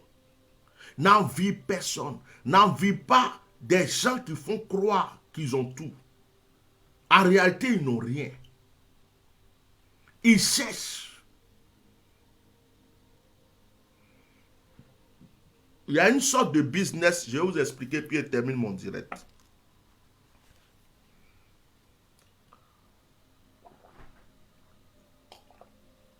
Mettez des cœurs. Il y a une sorte de business, c'est de faire croire qu'on en a pour avoir plus. Quand vous voyez des gens qui viennent, et puis ça c'est, je suis riche, j'ai l'argent, j'ai beaucoup d'argent. Vous voyez, faites ceci, même sur Internet. Il y a des gens qui viennent faire des publicités. Si vous voulez être riche, si vous voulez ceci, voilà, j'ai fait telle chose, ça m'a donné beaucoup de richesse, il suffit de faire ça. Je ne crois jamais à ces choses-là. Parce que quelqu'un qui est riche ne va même pas venir te montrer le secret de sa richesse. Ce n'est pas possible. Sur cette terre, même si c'est la personne la plus gentille du monde, jamais il va te montrer le secret de sa richesse. C'est quelque chose qu'il conserve. Alors quand tu vois quelqu'un qui vient faire publicité, oh, je suis riche, moi je suis ceci, vous voyez ce que j'ai là. Si vous faites ça, si vous donnez ça, c'est comme quelqu'un qui dit il fait un portefeuille qui multiplie l'argent. Donc si toi tu peux faire portefeuille qui multiplie l'argent, pourquoi tu viens pour vouloir faire ça pour les autres? Ou bien tu veux que les gens te payent? Mais il faut multiplier l'argent et puis tu vas garder. Donc c'est des choses, je ne peux pas croire à ça en fait. Donc quand quelqu'un dit, oh j'ai l'argent, je suis riche, j'ai ceci, j'ai cela, je suis ceci. En réalité, la personne n'a rien. En réalité, la personne a investi pour avoir des choses qu'il peut montrer. C'est un business. Il montre. Il y a des gens qui prennent faux billets et puis ils vous montrent comme ça, ils disent qu'ils ont beaucoup d'argent. Il y a des gens qui vont prendre crédit. Vous voyez les gens qui escroquent les gens là. Il y a des gens qui vont te escroquer en t'envoyant par exemple, on va aller tout simplement, 500 €. En te disant, si je te donne 500 €, si tu veux par exemple 10 000 €, tu m'envoies 1 000 €. Or, en réalité, les 500 € qu'il t'a donné ne sont pas réellement de l'argent. Mais tes 10 000 € que tu vas envoyer, c'est ça qui est l'argent et puis lui, il prend.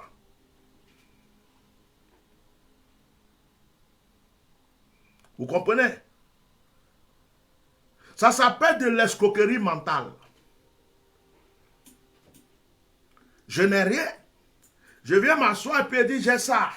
Vous voyez, moi j'ai ça. J'ai fait telle chose là pour avoir ça. Ça aussi j'ai ça. Vous voyez, regardez l'argent. Regardez, j'ai ça. Si vous faites ça, moi je vous donne ça. Si vous faites ça, vous avez ça. Mais en réalité, quand tu écoutes quelqu'un comme ça, il faut te dire qu'il n'a rien. Il faut te dire qu'il est venu s'asseoir pour te prendre. Il faut te dire qu'il est venu se préparer, il s'est préparé d'avance pour venir prendre le peu que tu as. Il n'a rien. Je vais aller plus loin. Même en tant qu'homme de Dieu ou homme d'affaires, il y a des hommes d'affaires ou des faux hommes d'affaires ou des faux hommes de Dieu, quand ils arrivent dans un pays, je donne ce secret. Il fait tout pour dormir dans l'hôtel le plus cher. Ça, c'est déjà une garantie pour son business. Quand on demande où tu dors, il dit je dors dans tel hôtel. Le plus cher. Donc quand quelqu'un entend, ah, celui-là il dort là pour une semaine, c'est que vraiment il a l'argent. Ils font tout pour avoir l'une des plus grosses voitures prêtées en location ou prêtées par quelqu'un pour faire croire qu'ils ont une grosse voiture. Quand tu le vois dans la voiture, tu vois l'hôtel.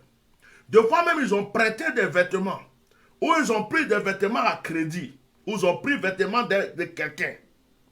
Et puis quand tu le vois habillé, Tu le regardes, tu dis non, lui, là, il a l'argent. Non, il a le secret de la richesse. Il a le secret. Il y a d'autres qui ont dormi dans l'hôtel, ils n'ont pas payé. Ils sont partis. Ou bien le chèque qu'ils ont donné, c'était un faux chèque.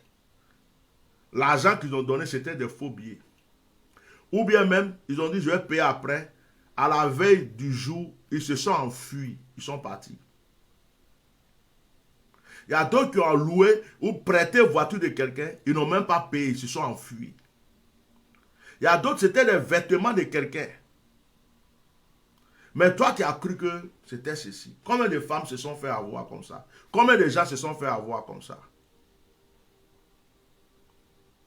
Il y a même une escroquerie qui existe à Abidjan. Où les gens, quand il y a une bonne villa en location, les escrocs vont payer quelqu'un, le gardien. Ils payent le gardien, ils mettent des meubles dans l'endroit. Ils font comme si c'est un bureau. Ils mettent dessus en location. Quand tu viens, ils sont dedans comme si c'est chez eux. Ils te font visiter le lieu. Ils te font un truc. Et ils te signent des contrats. Ils te montrent même leurs photos, leurs cartes d'identité. Ils te signent le contrat comme il faut. Tu te dis, oh, j'ai eu maison. Or, ce n'est pas chez eux. Ils sont venus seulement emprunter un lieu avec la complicité du gardien. Le gardien a eu sa part dedans. Le jour que tu viens, tu dis, je vais rentrer dans ma maison. Tu viens. On te dit, tu fais quoi ici? Tu dis, non, mais j'ai signé contrat. On dit, non, non, non, non. Ceux-là, on ne les connaît pas. Ce n'est pas les propriétaires. Le gardien va te dire, ah, moi, je ne suis pas au courant de vos histoires. Hein. Moi, les gens sont venus, ils m'ont dit qu'ils avaient quelque chose à faire là, ils ont fait. Et puis, tu vas aller te plaindre où tu veux. C'est fini, ils ont pris ton argent, ils sont partis. Tu as cru que tu avais eu maison, ce n'est pas maison. Ils t'ont escroqué, ils sont partis. Ça existe aujourd'hui. Il y a des gens que tu vois dans une grosse voiture, ce n'est pas sa voiture. Il y a des gens même, des blanchisseurs même, on va leur donner des vêtements pour laver. Ils portent ça samedi soir pour sortir, aller se promener. Tu le vois dans un endroit bien habillé, ce qu'il a, ce n'est pas pour lui, c'est habit de quelqu'un, il a pris. Mais comment toi, tu vas passer ton temps à regarder les gens, à dire non, lui là, il est comme ça, je vais faire comme lui, je vais devenir comme lui. Est-ce que tu connais sa souffrance? Il y a d'autres même, ils sont prêts à les chasser de leur maison. Toi, tu es dans ton coin peinard, tu as 2 pièces, tu as 3 pièces, tu as tout ce qu'il faut. Tu as envie d'une grosse villa dans laquelle on est prêt à chasser quelqu'un parce que ça fait 10 mois qu'il n'a pas payé. Contente-toi de ta croix et prie pour ton élévation. Je vais m'arrêter là. Que Dieu vous bénisse puissamment.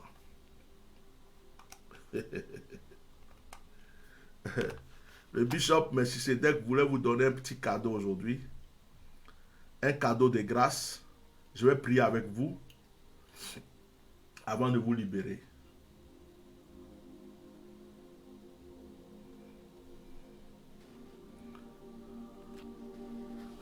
Oh, c'est quoi ça? Allô? Oui. Bon. Bonjour. Comment tu vas? Tu m'as appelé. Pourquoi tu m'as appelé? C'est quoi ça? On avait. Ah, c'est avec toi, il y avait un rendez-vous spécial aujourd'hui. Donc tu es pressé. Hein?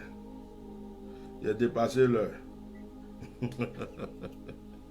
Mais 15h, c'est 15h. Mais tu n'as pas vu que je suis en direct? Ah, tu n'es pas allé sur Internet. Ok, ben je finis le direct, je t'appelle tout à l'heure. Je suis en train de finir là. Ouais, je t'appelle tout à l'heure. Sois béni.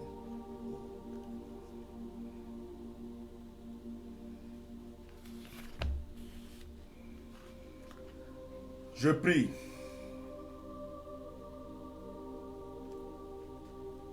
Seigneur, au nom de Jésus, que ce message soit poignant dans le cœur de tes enfants.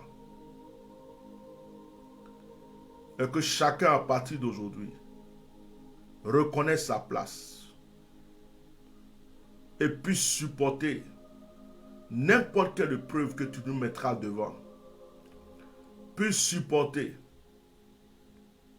n'importe quelle difficulté sans se compromettre pour vivre dans la gloire au nom de Jésus. Amen.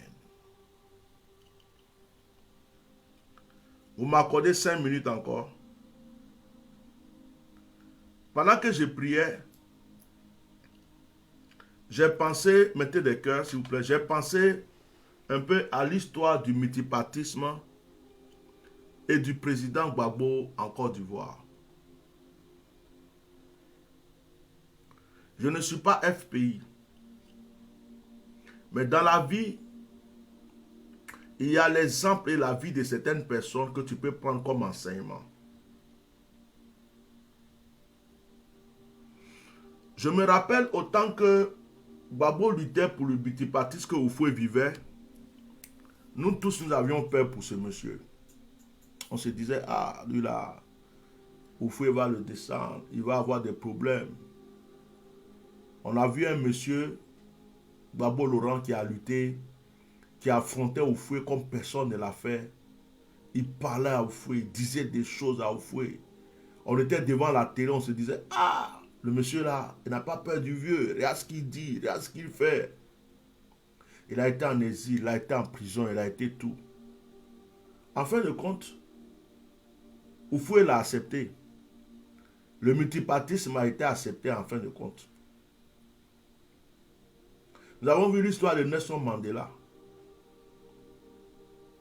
Vous voyez, il y a des enseignements à tirer dans la vie. Si tu as un objectif, tu as un but, tu as une destinée, il faut le suivre. Imaginez que Gbagbo se disait, non, Houphouët m'a proposé des enveloppes, je vais prendre, on va laisser tomber cette affaire, de toute façon, un jour il va mourir, on va gérer ça. Non, moi, je préfère, tout le monde parle de moi, ça ne me plaît pas. Non, je préfère ceci. Peut-être que s'il me donne le poste de Premier ministre, ça va m'arranger. Imaginez, il faisait tout ça. Il ne serait pas le monsieur dont beaucoup de personnes sont amoureux aujourd'hui. Tout le monde parle de lui. Tout le monde, même ceux qui ne sont pas de son parti, même des étrangers, des gens de pays africains, des gens de l'Europe, de partout, disent non, ce monsieur-là, ce monsieur. On voit quelqu'un qui a lutté et qui lutte pour son but et qui va jusqu'au bout, qui reste. Ça dit que c'est un exemple à suivre, mais ça ne veut pas dire qu'il a que des amis. Il a beaucoup d'ennemis, mais il est ce qu'il est. Et il reste dans ce qu'il est. Je priais tout à l'heure, puis mon esprit est parti dessus. Parce que j'apprécie le caractère de la lutte de cette personne. Il y a des exemples dans la vie qu'il faut prendre. Il y a des exemples dans la vie qu'il faut prendre. On a vu le cas de Martin Luther. Il y a des gens qui ont lutté pour l'abolition de l'esclavage. Les femmes, l'émancipation des femmes. Il y a des femmes qui ont lutté, vous ne savez pas ce qu'elles ont vécu. Le protestantisme, il y a des gens qui ont lutté avant qu'il y ait ça. Même l'onction qui est aujourd'hui, on parle onction en Côte d'Ivoire. Nous autres, nous en avons souffert. Pour qu'aujourd'hui, les gens soient libres de libérer l'onction, de faire ce qu'ils veulent aujourd'hui en Côte d'Ivoire, où c'était en profit pour faire n'importe quoi. Mais on a été chassé des églises. On a été traité de tous les maux. On était sorciers, de temps en temps, c'est diabolique. Chassé des églises réveil, des églises protestantes, des églises assemblées de Dieu. On était détestés par certains pentecôtistes. Mais aujourd'hui, quand on voit même des enfants parlant en langue, des gens libérer l'onction par-ci, par-là. C'est comme quand j'ai commencé dans les sacerdoces. J'ai commencé à souffler mon chauffard. J'ai commencé à parler de pierre, de cailloux, d'eau. Quelle critique je n'ai pas reçue. Jusqu'à il y a eu des émissions sur moi. Quand je porte mes bijoux, ma chevalière, je porte mes bagues que j'aime, je porte mes... Qu'est-ce qu'on n'a pas fait? On a fait des émissions pour dire que c'est diabolique, c'est le signe du diable, c'est rentré là, c'est sorti là. Est-ce que c'est à cause de ça que j'ai enlevé le bac pour jeter? C'est à cause de ça que je n'ai plus porté mes lunettes? Non, je suis resté tel que je suis. Parce que j'avais rien à me reprocher. Et je savais que c'est des choses qui me faisaient du bien, dont Dieu était d'accord. Si ça dérangeait les gens, c'est leur problème. Aujourd'hui, peut-être que certaines personnes souffrent des chauffards, certaines personnes suivent l'exemple. Il y a des gens qui m'ont critiqué aujourd'hui qui ont un chauffard dans la main. Il y a des gens qui ont critiqué la prière de l'eau, qui prient. Il y a des gens qui ont critiqué des actions prophétiques qui le font aujourd'hui. Reste tel que tu es. Tes ennemis tomberont. Je vous annonce une victoire bientôt. Au nom de Jésus. Shalom. Soyez bénis. C'était pour ce samedi. Demain, c'est mon anniversaire. J'attends vos cadeaux. Demain, 1er août, c'est mon anniversaire. J'attends les cadeaux. Beaucoup de cadeaux. Plein de cadeaux. Shalom, shalom.